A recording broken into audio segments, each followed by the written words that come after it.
बेकार हालत झाली इथे. पाहू शकता आम्ही पूर्ण रस्ता बनवलाय, म्हणजे जायला रस्ताच नाही. आणि आम्ही जिथून जात होतो तिथून पूर्ण हे वाघ साईड आहे.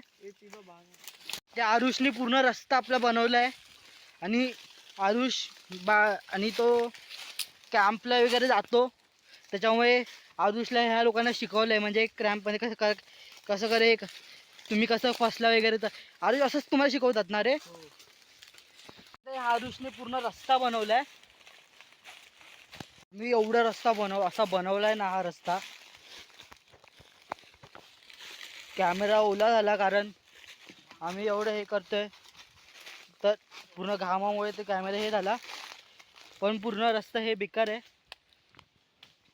आम्ही तर आता जवळ सुद्धा आलेलो आहे. इथे मेंगोशी इथे काटे खूप आहेत, तर आम्ही रिक्समध्ये काम करतोय.